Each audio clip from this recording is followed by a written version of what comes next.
شوف، باش تلقى ساعة تمدلك إكرون أموليد وتصميم جيد وسعر جيد ومعها خاصية المكالمات، يعني تقدر تريبوندي منها وتهدر، المعادلة هذه صعيب باش تحققها أي سمارت واتش. والسمارت واتش اللي معايا اليوم اللي هي زابلايز فايب 7 برو، ونشوفوا اسكو تحقق المعادلة هذه ولا لا. قبل ما نبداو صلوا على النبي، معكم زاستور اونلاين ويلا نبداو.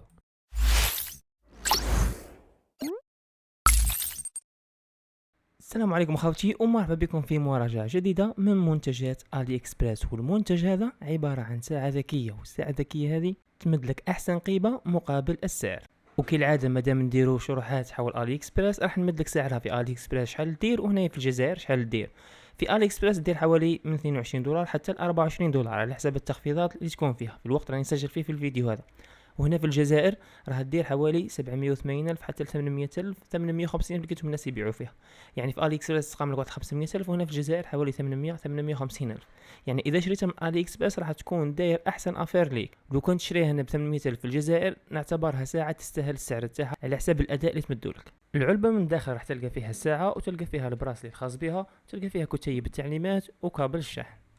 والان راح نبداو مع جودة التصنيع. كما تشوفوا الساعة هذه راح يجي اطار من الالومنيوم، واللي تبان فيه الساعة صلبة جدا ويعطيها واحد الملمس رائع وشكل تاع ساعة فخمة. وبالنسبة للبراسلي تاعها كان بلاستيك تاعو نوعه جيد، ويجي معاها براسلي واحد وتقدر تضيف لها ولا تغير الشكل تاع البراسلي والنوع تاعو. والان نمروا للشاشة، وهي اهم حاجة تتميز بها الساعة هذه. حجم الشاشة 1.43 بوز، ونوع الشاشة اموليد. كي نقول لك اموليد معناتها تتحصل على اضاءة والوان جيدة، معناتها ماكش راح تعاني من الاضاءة ولا مع الالوان حتى لو كنت في الخارج. الاتصال ما بين الهاتف والساعة هذه راح يكون عن طريق البلوتوث. راح تيليشارجي لابليكاسيون تاعهم عن طريق تسكاني الباركود الموجود في الساعة، ولا ترشاش على اسم التطبيق راح يظهر امامك في الشاشة. بعد ما تفتح التطبيق تاعك راح يدوموندي من عندك بعض المعلومات، مثل الاسم راح يظهر في التطبيق، وتاريخ الميلاد والوزن والطول تاعك. طريقة التعامل مع التطبيق والواجهة تاع التطبيق سهلة جدا، يقدر اي واحد يتعامل معها. واللي عجبتني كثير في التطبيق هذا اللي هي اشكال الخاصة بالساعة، تقدر تبدل اي تام يعجبك، يعني ما تكرهش منها خلاص.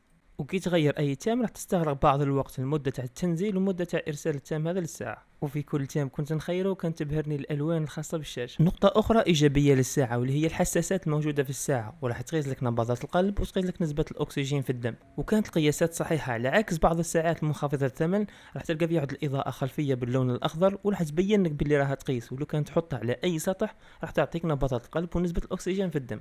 ولكن هذه لو كانت تنحى من يدك تحطها على طاوله ودير قياس نبضات القلب راح تظهر لك رساله وتقول لك حط الساعه على يدك باش يتم قياس نبضات القلب او نسبه الاكسجين في الدم. بالنسبه لشريط الاشعارات الموجود في الساعه هذه راح تسحب فقط من الاعلى، واللي راح تلقى فيه بعض الاعدادات مثل زياده اضاءه تاع الشاشه، يظهر لك حاله البطاريه، واهم شيء اللي عجبتني اللي هي كيفيه ايجاد الهاتف تاعك. راح تكليك على الايقونه الخاصه بالهاتف، بعد مباشره راح يصوني الهاتف تاعك. هذه في حاله ما لقيتش الهاتف تاعك ماكش عارف مثال وراه في المنزل، راح غير تكليك عليها يبدا يصوني المكان اللي راه فيه. فيها ايضا شحال من موتور سبورت تدخل ليه وتلقى العديد من الاوضاع اللي راح تخيرها وتعطيك تحسب لك الخطوات تاعك وحساب السعرات الحراريه الى اخره من الاعدادات. تقدر من خلالها تتحكم في الموسيقى اللي راح تمشي في الهاتف، يعني تدير بوز ولا تبدل الموسيقى اللي بعدها. نقطه اخرى ايجابيه وعلى بالي ناس كثير يحوسوا عليها اللي هي انك تقدر كي يكلمك واحد تقدر تريبوندي منها وتتكلم، يعني فيها باف وفيها ميكروفون. بعد ما جربتها اعطتني صوت جيد، وبالنسبه للباف يعني الشخص نقدر نسمعه مليح، وبالنسبه للميكروفون. والان وصلنا لاهم شيء اللي هي البطاريه. البطاريه تاتي بحجم 400 ملي امبير، يعني راح تدلك من 10 ايام حتى ل 15 يوم، ومده شحن البطاريه حوالي ساعه ونصف.